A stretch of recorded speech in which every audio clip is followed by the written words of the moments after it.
नमस्कार मंडळी, मी आपली आरोग्य मित्र डॉक्टर सुजाता नाईक. आजची आपली आरोग्य टिप. आपल्याला हे नेहमीच कोडं पडतं की आपण 6-7 तासच काम करतो, मग आपल्याला दमल्यासारखं का वाटतं. आणि अमुक किंवा माझा हा मित्र 13-13 तास काम करून सुद्धा त्याला दमल्यासारखं नाही वाटत, तो ताजातवाना असतो. तर ह्याचं गुपित काय?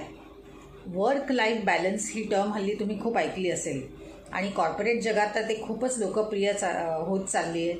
आणि आता त्या संदर्भात खूप वर्कशॉप्स होतात, मोटिवेशनल टॉक्स होतात. थोडक्यात वर्क लाईफ बॅलन्स म्हणजे आपलं कामाचे आपले तास आणि कामाव्यतिरिक्तचे जे तास आहेत त्यांचा समतोल बांधणं आपल्या आरोग्याच्या दृष्टीने हे किती आवश्यक आहे हे प्रत्येकाने समजून घेतलं पाहिजे. त्या संदर्भात थोड्याशा सूचना. सगळ्यात महत्त्वाचं म्हणजे आपलं आरोग्य चांगलं आहे का ते आधी तपासून बघा. कधी कोणते विटॅमिन डेफिशियन्सीज, विशेषतः आयर्न डेफिशियन्सी, कधी थायरॉईडचे इश्यूज किंवा एखादा जुना प्रॉब्लेम असेल, इन्फेक्शन असेल तर आपल्याला दमल्यासारखं वाटू शकतं, कंटाळवाणं आपलं काम वाटू शकतं.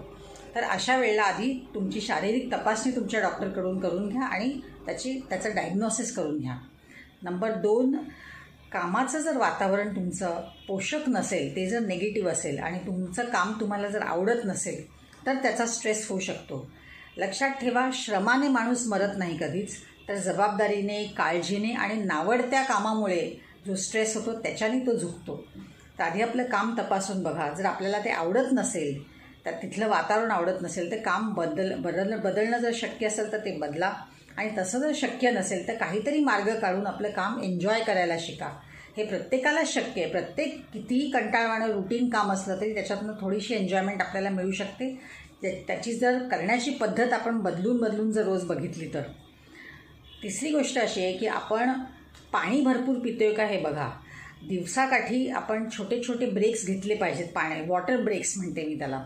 आपण टी कॉफी ब्रेक्स तर घेतोच, पण त्याच्याऐवजी जर आपण वॉटर ब्रेक्स घेतले आणि निदान एक ग्लासभर पाणी मध्ये पीत राहिलो तर आपल्याला खूप ताजंतवानं वाटेल. कारण बरेचदा डिहायड्रेशन झालेलं आपल्याला कळत नाही आणि त्याच्यामुळे सुद्धा थकवा येतो, कंटाळवाणं वाटतं, चिडचिड होऊ शकते.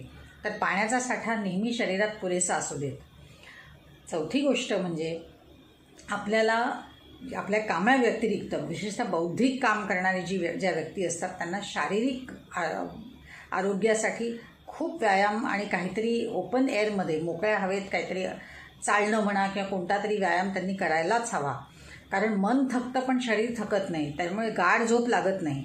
आणि गाढ झोप जर नाही लागली तर मग आपला जो दिवस असतो दुसरा तो एकदमच कंटाळवाणा आणि दमल्यासारखा होऊ शकतो. त्यामुळे गाढ झोपेसाठी शारीरिक व्यायाम हा खूप महत्त्वाचा आहे.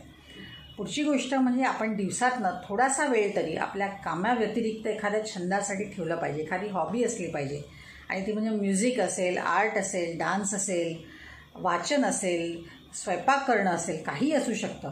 पण तुमच्या कामाव्यतिरिक्त ते असलं पाहिजे. त्याच्याने तुमचं ब्लड प्रेशर नॉर्मल राहील आणि तुमचे स्ट्रेस हॉर्मोन्स एकदम कमी होतील. तर मंडळी, असा आहे हा वर्क लाईफ बॅलन्स. आणि तो मेंटेन करण्यासाठी तुमचं काम आवडायला हवं तुम्हाला आणि कामामधून थोडे छोटे ब्रेक्स घ्यायलाही शिका. बाय.